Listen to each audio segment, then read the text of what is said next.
North Sea Oil Summit to hear pleas for action.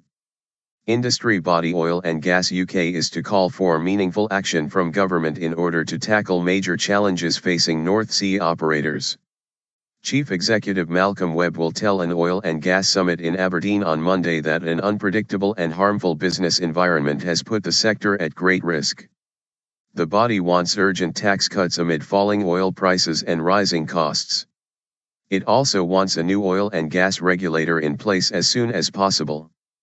The UK Treasury said it was working with industry leaders as a matter of priority to address the challenges the industry faces. The summit, which has been organised by Aberdeen City Council, will be attended by local and national politicians as well as industry and union representatives.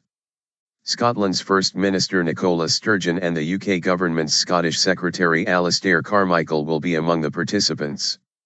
Oil price slump. The summit was called amid warnings the industry was in crisis.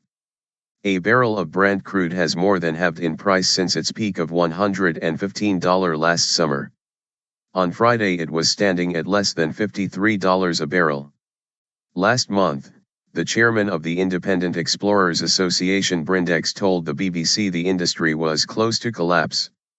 Robin Allen claimed almost no new projects in the North Sea were profitable with oil below $60 a barrel.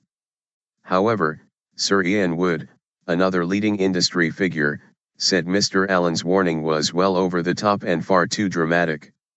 Aberdeen City Council leader Jenny Lang, who is a Labour councillor, said the summit was aimed at coming up with meaningful responses to the oil price slump, and other challenges facing the industry.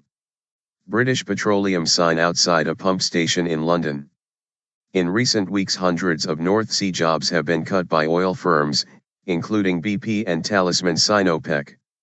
Both industry leaders and the Scottish Government are calling for taxes to be cut further as a matter of urgency to help the sector deal with falling oil prices and higher costs. Unions have also raised safety concerns over the number of job cuts being made in the industry. Meaningful action.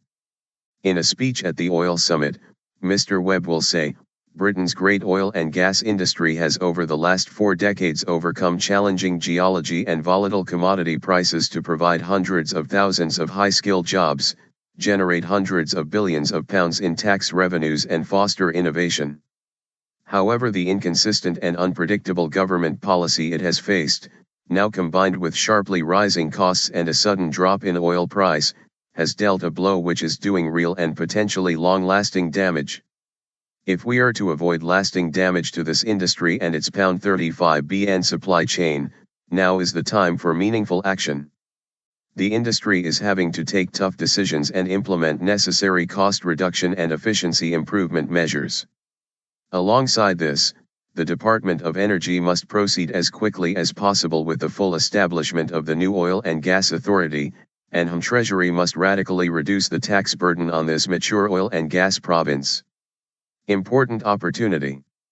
Speaking ahead of the summit, Ms. Sturgeon said fiscal and regulatory change in the oil and gas sector was vital in order for the industry to succeed in the decades ahead.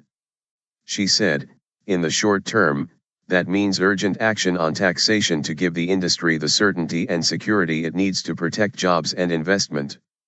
It is essential that the tax reductions are sufficient to instill investor confidence, as without that maximized recovery will not be achieved. This is because the extra investment needed for smaller fields, aging infrastructure as well as much more exploration and appraisal is only going to be made by operators with substantial tax reductions. A UK Treasury spokeswoman said the government was following developments in the North Sea closely.